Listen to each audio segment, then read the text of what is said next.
Good afternoon, everyone. Will Dupree here in the KXAN live studio. Thanks so much for joining our stream. We are about to carry a news conference that's happening just outside the Austin Police headquarters in downtown here to talk about several homicide investigations. Let's take a listen as it gets underway. Francisco Galeano Antunes that occurred on the 500 block of Carpenter Avenue. We have arrested Richard Speed, a black male born 1/24 of 2002, for Mr. Antunes' murder. We're also going to be issuing a second warrant for a juvenile suspect, also charging him with murder, or capital murder to be specific, for both men. Now, on to number 42. This occurred on Friday, November 6th at 5:06 p.m. at 11320 FM 2222. The decedent's name in this case is Jerry Paul Lee, a black male born 12/18 of 1958.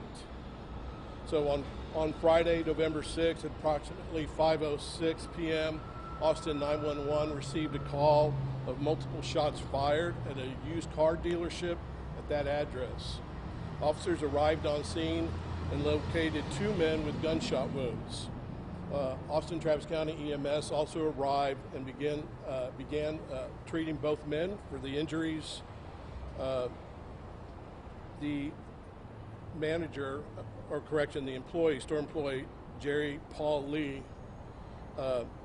he was pronounced deceased at the scene at 5:28 p.m. Homicide units and crime scene units arrived on scene. They began speaking with an individual who was stopped by patrol as they arrived on scene. That person's name was Modesto Hernandez. He was brought to the office and spoke with detectives and revealed that he and his partner, Modesto Hernandez, were there to steal a vehicle, and during that attempt, another store employee exited. This employee has a concealed handgun license. He engaged the two men, in which one of the individuals, and that'd be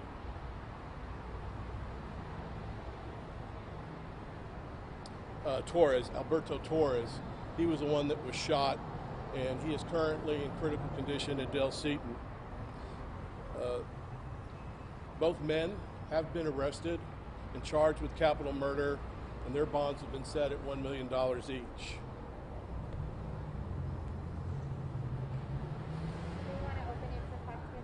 Yeah, I guess we can do that for this one. Anybody have any questions on that one? That was number 40. Number 42. Okay. Two suspects in that one. Both have been arrested. One of them is in critical condition, having been shot by one of the employees at the dealership. Okay, on to number 43. This occurred Saturday, November 7th at 4:38 a.m. at the 8800 Highway 290 East. This is the Waffle House. So, at approximately Saturday at 4:38, Austin 911 received a call of a man being shot, and that this individual, this man, was located in the 9200 block of Happy Trails. Officers arrived on scene, as did Austin EMS. They attempted life-saving measures, but unfortunately, he was pronounced deceased at the scene as well. Once homicide detectives and crime scene got to the scene, they learned that this incident actually began at the Waffle House. A group of approximately 8 people, they're all friends, they had been out at a bar nearby. They decided to go to the Waffle House to get something to eat. They arrived in the parking lot in 2 separate vehicles. They went inside, ordered their food, and then came outside to wait and sit in their cars. As they were waiting, a vehicle, an SUV, pulls up. 2 men exit. One is holding a rifle, the other is holding a handgun. These two men began to demand two men begin to demand the belongings of the individuals, of the group of friends, and they start to get physical and grab chains and such. At one point, the driver of one of the vehicles decides to try to get away, so he backs up the car to leave, and the subject with the rifle fired into that vehicle, striking Mr. Mario A. Robinson, a black male born 4/27 of 1997. They drove Mr. Robinson to a nearby neighborhood where they called the police and waited for emergency personnel to arrive.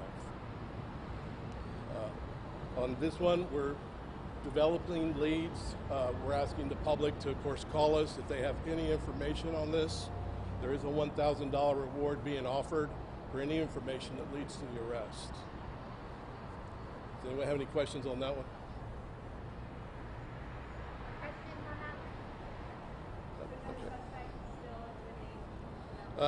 We're working to try to develop some. Okay, number 44. This happened Sunday, November 8th at 7:27 a.m. at 1781 Spyglass Drive. The victim in this case is Alex Arce, a white male born 4/2 of 1995. So on Sunday the 8th at approximately 7:27, Austin 911 received a call of a shooting at an apartment at this location. Officers arrived to locate Alex Arce with a gunshot wound.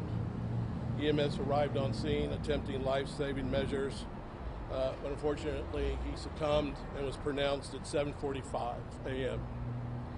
Detectives and crime scene arrived and determined that Mr. Arce, who was in a relationship with a Jason Hardison, got into an argument.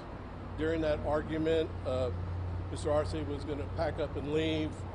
There was a question about a shotgun and the ownership of it, and apparently the two men began to struggle with it, and the shotgun went off, striking Mr. Arce.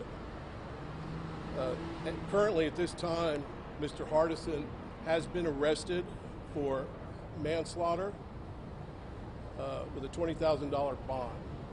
As the investigation goes on, those charges could be upgraded if the prosecutor with the detectives decide this was actually an intentional act of murder. But for right now, the charge is manslaughter. Any questions on that one? I can give you the arrest detail on Hardison. I probably didn't do that. So the arrested was Jason Ray Hardison, a white male born 6/24 of 1982. Any questions? Okay.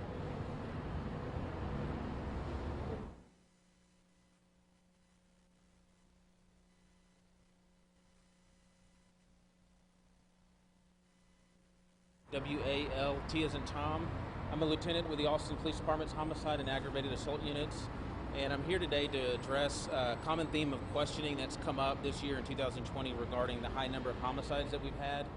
There are currently 44 homicides that have occurred in Austin, and this time last year we were sitting at 31, so there's been a fairly significant increase in the number of murders that have happened. And one of the common themes of questions that we've had from media and the community is, why is this happening? Is there any sort of trend that we're able to identify? What we're doing to respond to that, and really, what kind of a toll is it taking on our homicide unit, and is our homicide unit staffed appropriately to be able to handle that sort of surge in numbers this year? So first, to talk about the numbers, we are looking at a significant increase this year for some reason.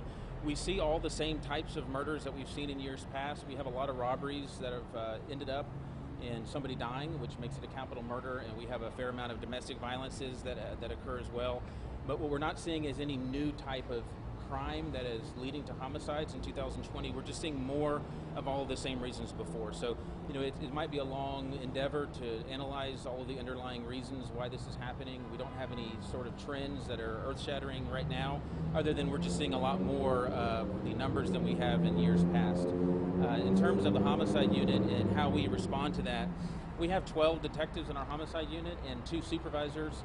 And they come in, whether it's the middle of the night or after a 12-hour shift or on a Sunday morning or whenever it is that call comes in. Depending on the circumstances of the case, we'll bring in anywhere from 5 to 15 people.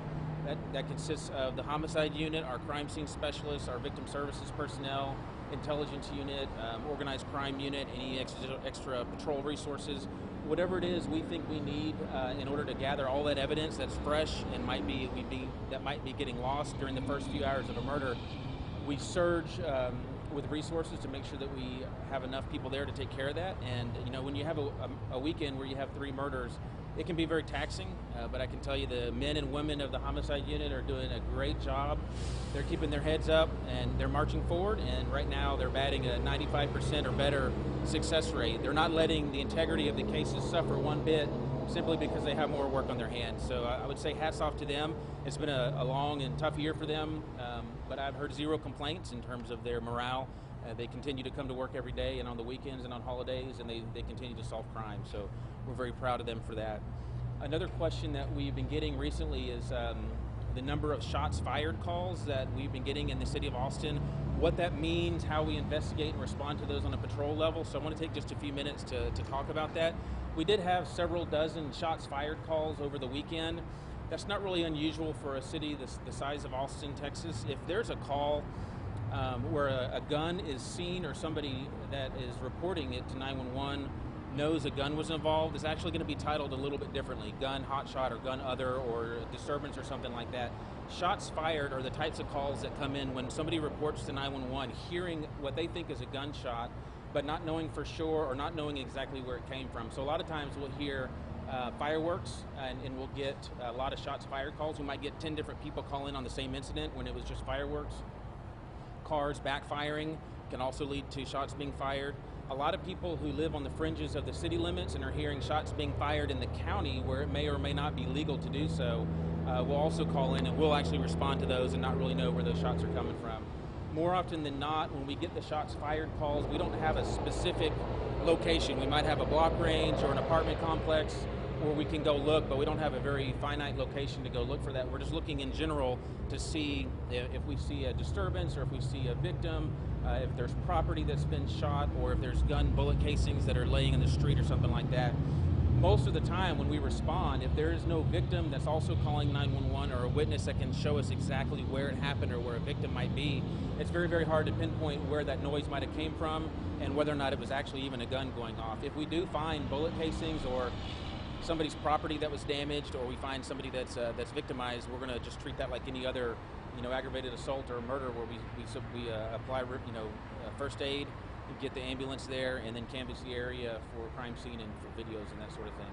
Are there any questions about the shots fired calls that came in? I want to make sure we address all the concerns that people had on that. As far as the homicide, has 2020 the highest homicide rate in 20 years? I didn't look past 2010, but I think that you're right. I don't think we've seen more than 44 in many decades. I know in the 80s and 90s, there was a significantly high number of murders that happened in Austin. So that was probably the last time we've seen this many. I looked back 10 years and I didn't see anything. It's safe to say decades. I would say 10 years. 10 years. Okay. I want to make sure. Can I ask, since ATD had to shift some of its resources back to patrol because of all the changes in the city, did any resources get moved from the homicide unit? And has, some of those resources being back on patrol, not being in these special units, has that impacted homicide investigations at all?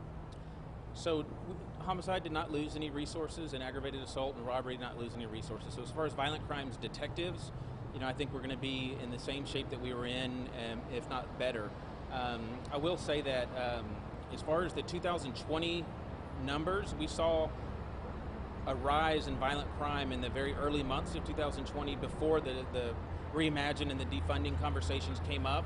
So those sort of things were happening already. The vote happened mid-year, and we're still in the process, and some units have not been reallocated yet. So I don't think that we can say that the numbers in 2020 are reflective of that issue. But I will say that I've seen where some of the reallocation is going to come from, and those units, they're there for a reason. The support units are doing a really good job of reducing violent crime. Our organized crime unit has a major crime suppression unit, street gangs, and our career criminal unit. They go out and they try to intervene on career criminals, repeat violent felony offenders, and arrest them before they commit again. So as those resources are not there in 2021, it's something we're going to have to keep an eye on very closely to see how that impacts violent crime in Austin, because without those resources and without that intervention, it's something we're going to have to watch.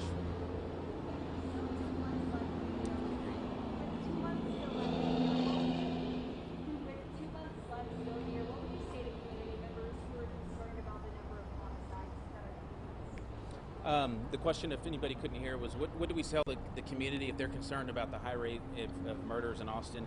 You know, I don't think it's concerning, and here's why I say that. In comparison to any other large city, in any other city our size, we're very, very safe. Our statistics are comparatively low. And most of the time, if somebody is making wise choices and not putting themselves in a situation where they're too intoxicated or hanging around a group of violent people, they're going to be very, very safe. A lot of times in Austin, the murders that we investigate tend to kind of stem from a common theme of somebody putting themselves in a situation where they weren't as safe as they could be. That's not always the case, but it's a recurring theme that we see. So I think if people are using their head and putting themselves in safe situations, being observant about their surroundings, calling 911 when they see something suspicious, and making smart decisions, there's no concern at all.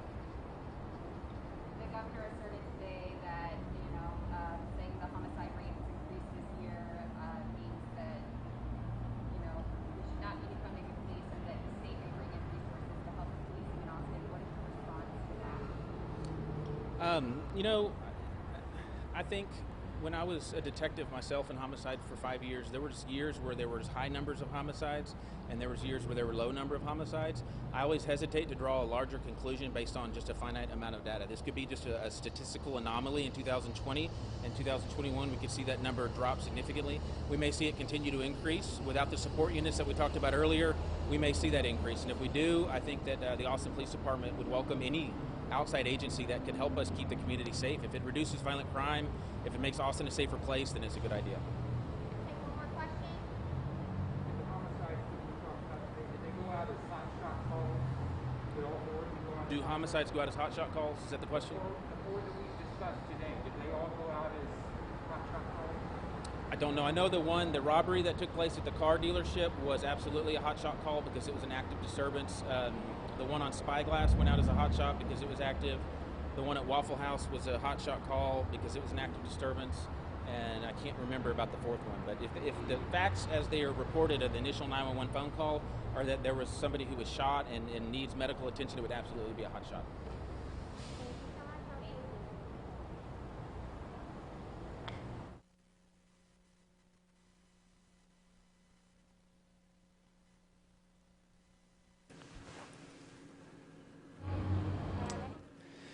Will Dupree again here in the KXAN Live studio. We've just heard from Austin Police, two different detectives there, one the lieutenant from the homicide unit and also another detective, talking about 3 homicides that happened since Friday here in Austin, one at a car dealership, another at a Waffle House restaurant here in Austin, and then a third at an apartment complex. If you would like some more details about those, we have included information on our website. That's kxan.com. Additionally, the homicide lieutenant the lieutenant of the homicide unit, I should say, spoke about some of the conversation that's happening about the budget vote that transitioned $150 million from the Austin Police Department. And he was saying, because there has been accusation that that particular vote by the city council possibly led to this increase in homicides. The lieutenant did say that this is the highest number that there's been in at least 10 years or so. That's as far back as he's looked in the department's data. And he is saying that there's not really any specific reason that he can point to about why this is happening. However, he did point out that they began seeing a more increase in violent crime at the beginning of this year, months before the city council's budget vote, which has caused some criticism from other political leaders here in the state and voters too. So he wanted to point that out. He also said that because of the police academy and some of the classes being delayed or pushed back there for the Austin Police Department, and resources have had to be moved so that more officers could be on patrol. He did point out that the homicide, aggravated assault, and robbery units have not lost any resources because of that, and that was a part of his remarks that just happened there in downtown. You may have seen our anchor and reporter, Jacqueline Powell. She's there covering this story, and we'll have a breakdown on this later this evening on KXAN News, so you can tune in and see her story tonight.